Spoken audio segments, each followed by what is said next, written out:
And welcome to another mandatory community service edition of the Oddity Archive. Stupid pay TV after dark stuff. I can't help it if that's part of the history. Anyway, as such, today we're gonna temporarily drop the oddities, and I'm going to temporarily drop character. There, personality off. So, with that, given this strange hipster resurrection of the common audio cassette, I thought it only seemed appropriate to go over the basics of audio cassettes, as well as some repair and maintenance stuff. And there's quite a bit to discuss today, so let's get right to it.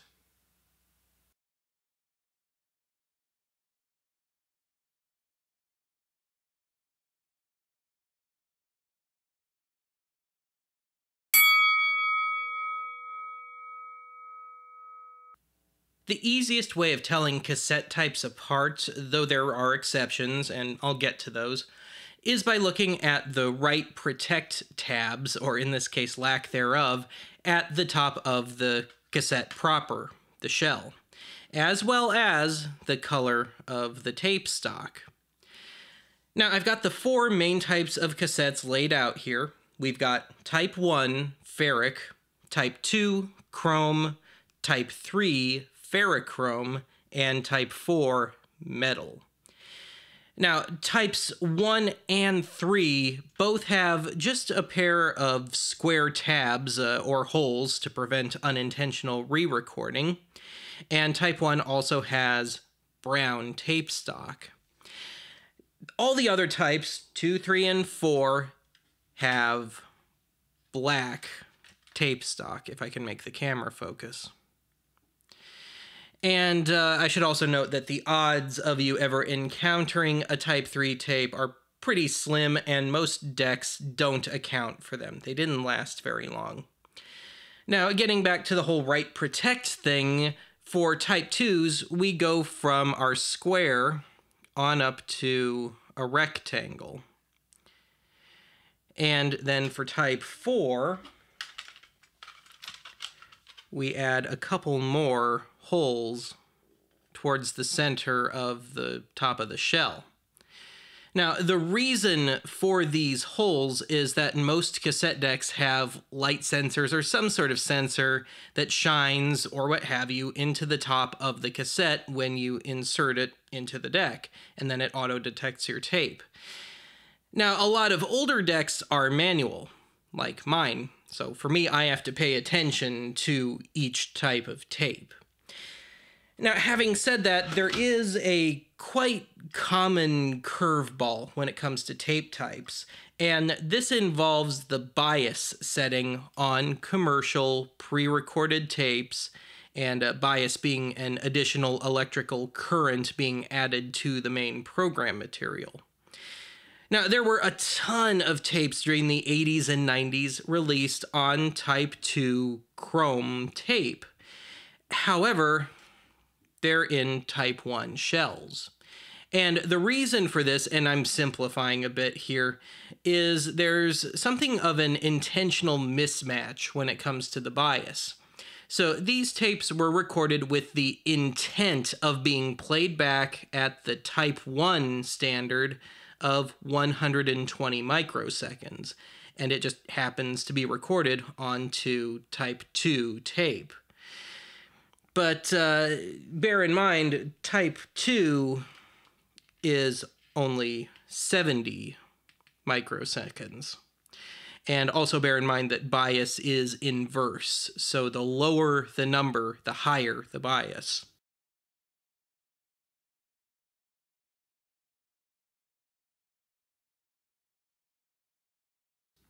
So if you're using a deck with manual settings like mine, you'll want to treat a tape like this as a standard Type 1. And I've managed to fall into this trap a few times. I've accidentally treated these as standard Type 2s before. As for the sound of each type of cassette, here's a little A-B-C-D comparison, complete with annotations.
Prior to, call it 1972, commercial pre-recorded cassettes featured no noise reduction at all, and it didn't really catch on until the late 70s, early 80s.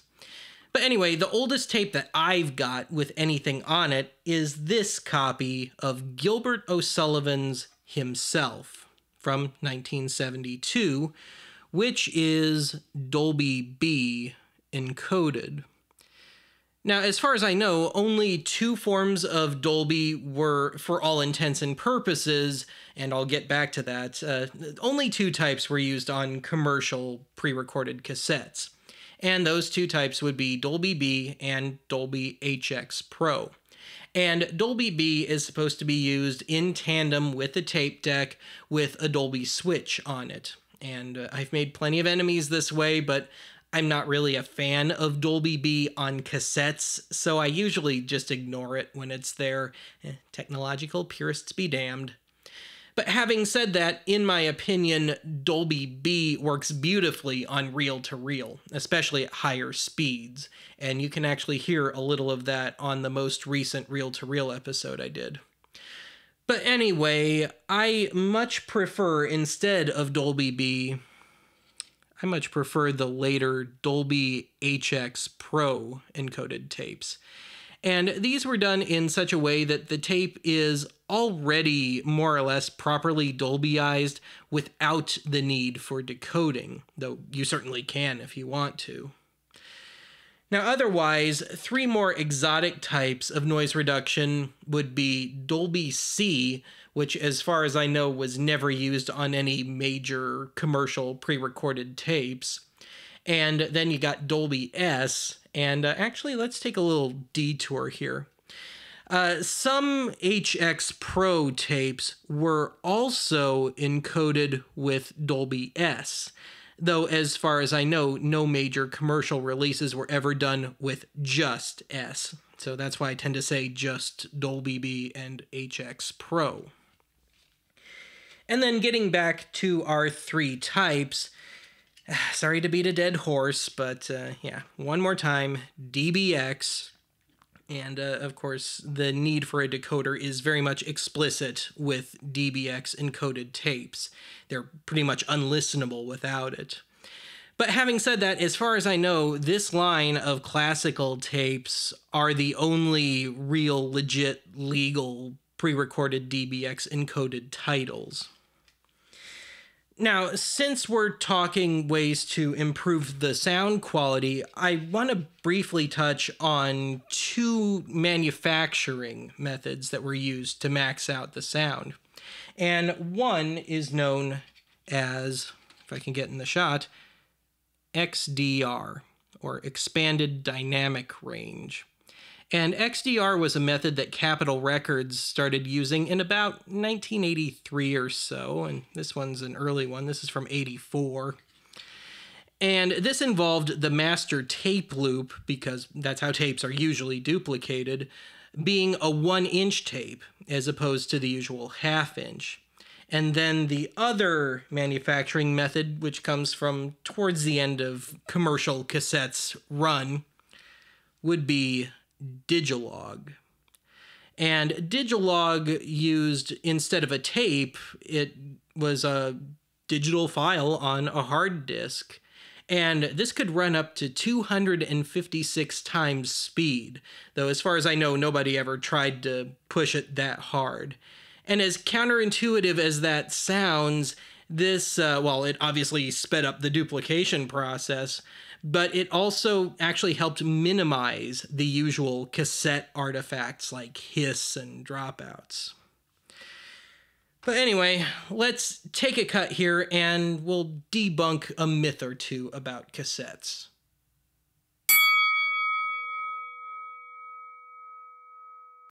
Like an LP, there's a lot of factors that go into the level of quality in/on a cassette.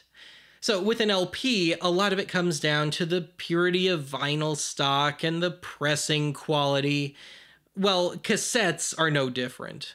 And one big myth is that cassettes had no high-end at all until the mid-'80s.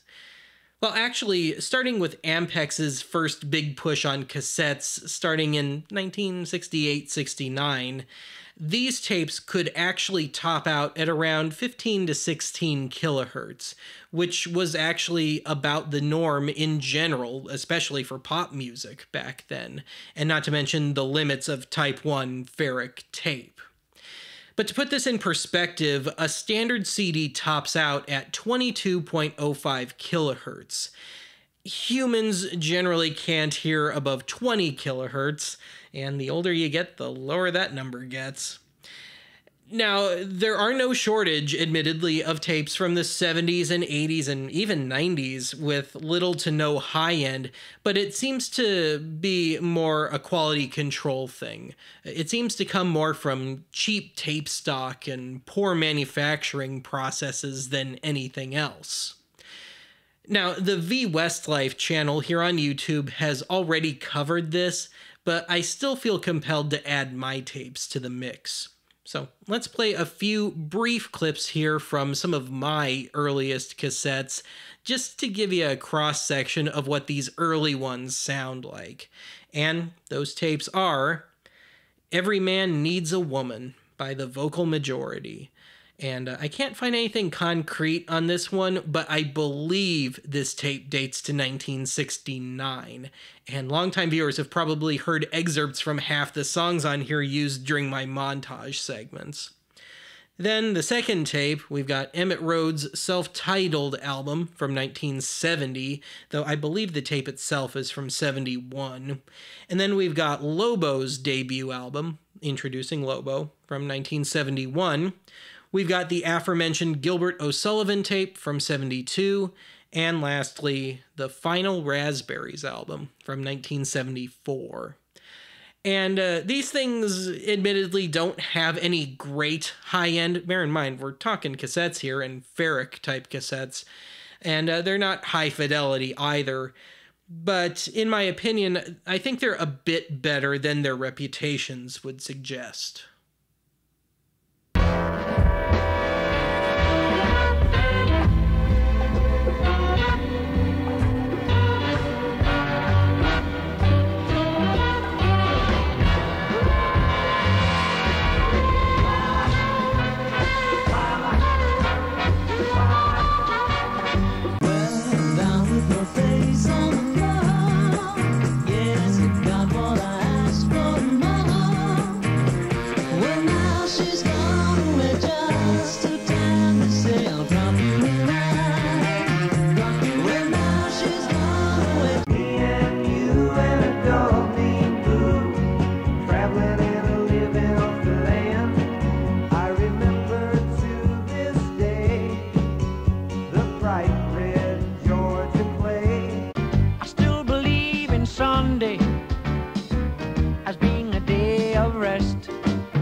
but don't let that worry your son.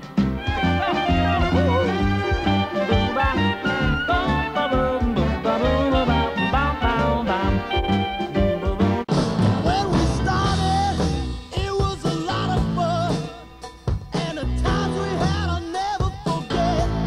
Ain't it a shame? The party's over. Yeah, crazy, but I don't give a shit. Conversely, another myth is that cassettes do not suffer from sticky shed syndrome. Unfortunately, that is not true. Granted, a lot of it comes down to the quality of the tape stock and how well the tape was stored over the years. But for me personally, pretty much every sticky tape I've ever encountered comes from the early 80s. So these 4 tapes all date to either 1980 or 1981. And the 2 Christmas albums I had to bake twice to make them playable enough for transfer. And even then, they still shed a little.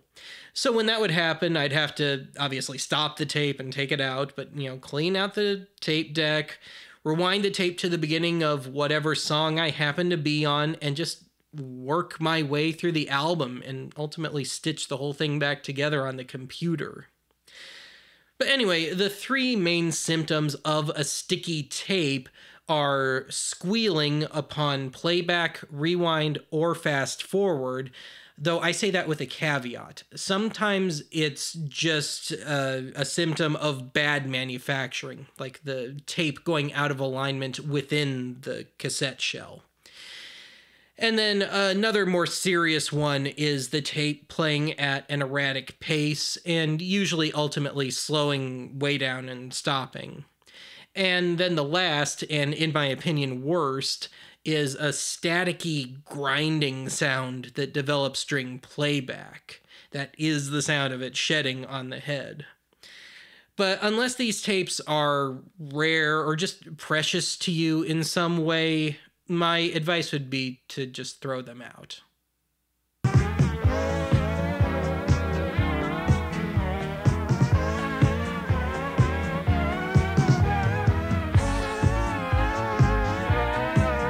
doesn't care if you're rich or poor, he loves you just the same. Our cheeks are nice and rosy and comfy and cozy.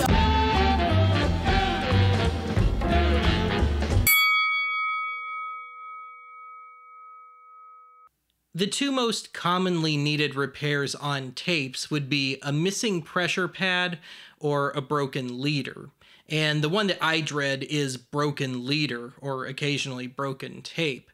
And this is because most cassettes, the shells that is, are glued or even welded together, meaning that you have to try and slit the 2 halves of the cassette apart, and invariably you just get it started and you wind up just having to break it off and then transfer it to a new screwed together shell. And I do keep a small stash of junkers like this one for just such an occasion. However, assuming that the shell is, again, glued or welded together, the only time I tackle it is if it's something that's hard or impossible to replace.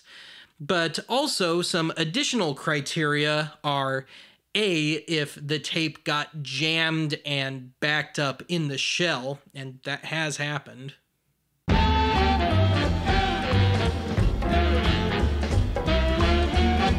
And B, if the shell got cracked / outright broken.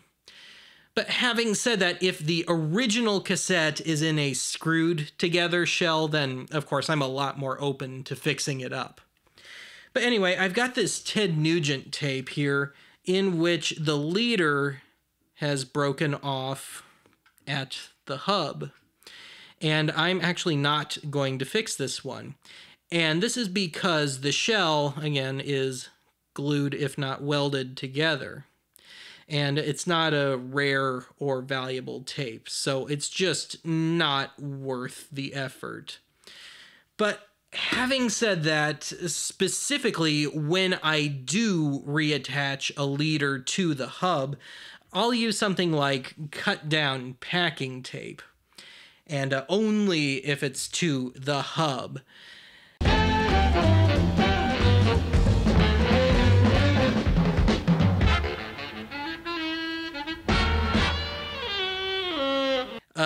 If for example, the splice that joins the leader and the start of the tape proper comes apart, then what I'll do is I'll take one of these little splices here, and these are meant for reel-to-reel. These are 1/4 inch, and of course cassette tape is only 1/8 inch, so I cut it in half lengthwise, and I affix it to the underside, so not the play side, not the side that rubs against the heads, but the underside of the tape.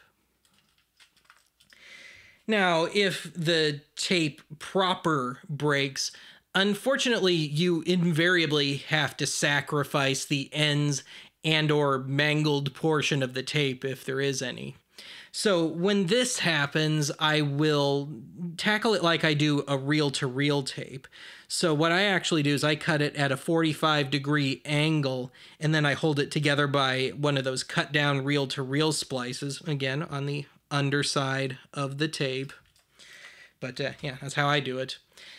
But fortunately, far and away, the most common repair I have to do cassettes is to simply replace the pressure pad.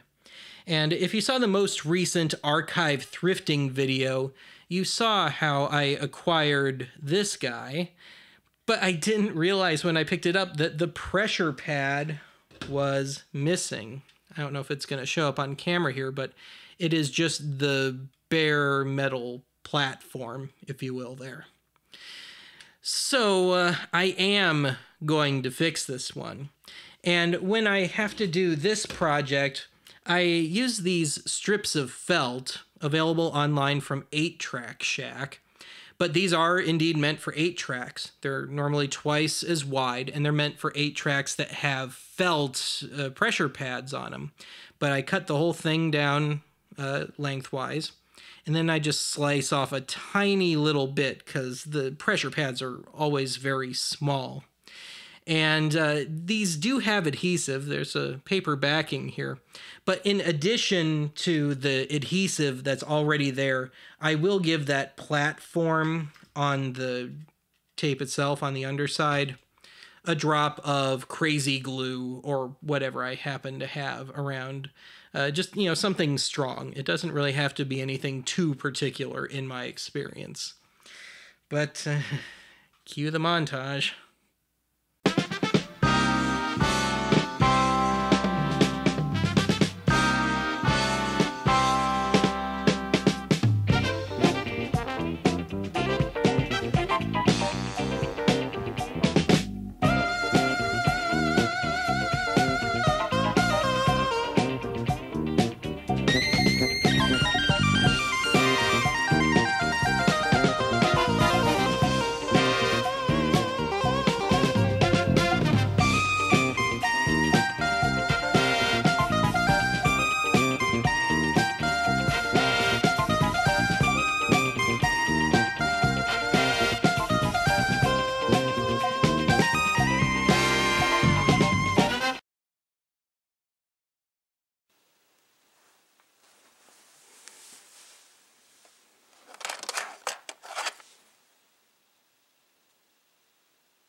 Another thing I'd like to go over is a fairly new addition to the arsenal.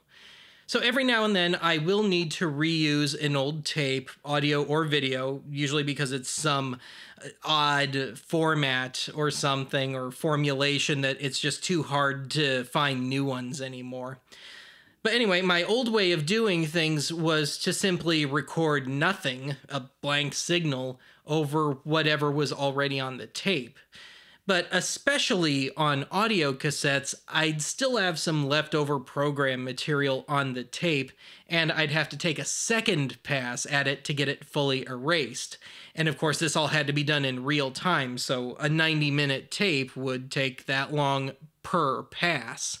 And it was just giving me way too much extra work to do. But having said that, a full-sized industrial bulk eraser was just going to be too big and too expensive for me. And not to mention, I only need to erase stuff maybe once or twice a year. So my solution became the Geneva PF 215. And this is supposed to be the best consumer-grade handheld tape eraser. Unfortunately, they stopped making these a few years ago, so you'll probably have to scour Fleabay for one nowadays. But anyway, I'm just going to mime this. I don't have any tapes that need erasing right now. And this tape's already blank, so don't worry about it. But I got the nice shiny unit here. Too shiny. And it's just a normal old household plug. And these are multi-voltage, so you can tweak this for, 220 volts. But anyway, I'm just going to try and mime this. This is totally not accurate, real-time sort of thing, but just to give you an idea. It's very simple, although you do need a good dose of common sense. So, take off your watch if you're wearing one. If you've got your wallet on you and it's got credit cards in it, just put it somewhere across the room or in the bathroom or something while you're working. Do it far away, at least I'd say about 10 to 15 feet away from any other magnetic media. Just common sense here. But anyway, you plug it in and then you get within a couple of feet of whatever you're trying to erase. You hit the power button, which I'm not going to do now, and then you just slowly descend on the tape and you rub around a little, slowly pull back, flip the tape over, get a couple feet within the tape, slowly descend on it, and kind of rub around a little, slowly pull back, click the button, and you're done. You unplug it, and that's it.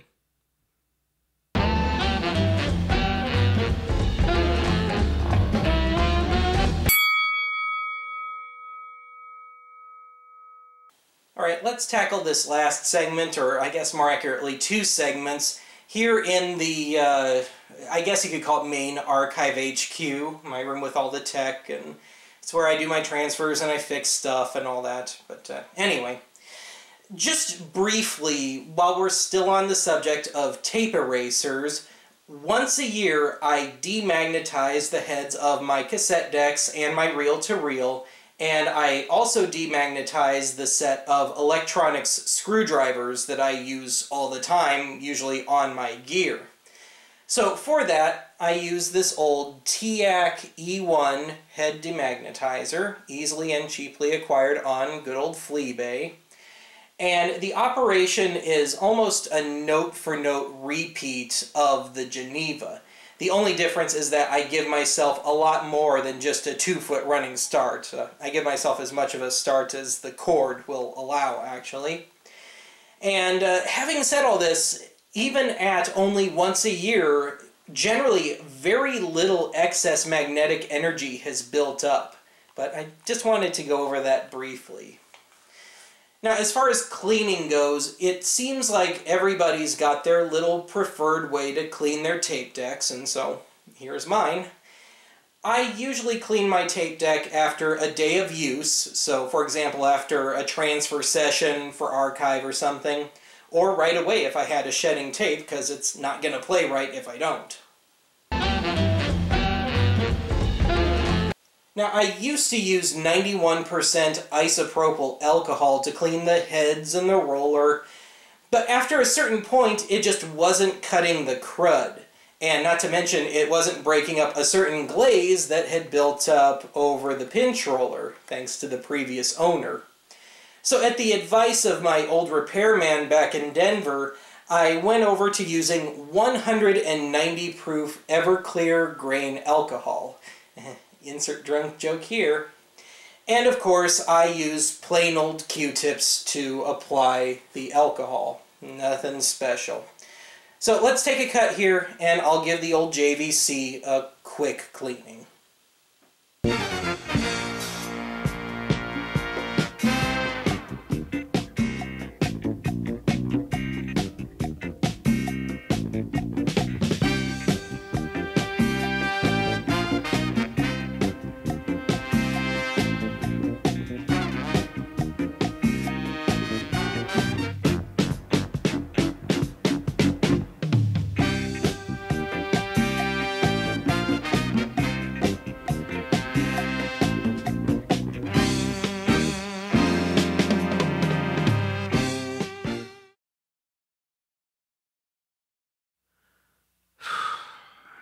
Glad that's over with.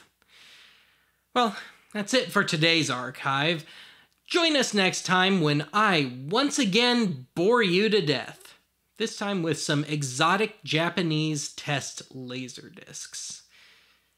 Actually, that doesn't sound boring at all. I'll have to think of something else.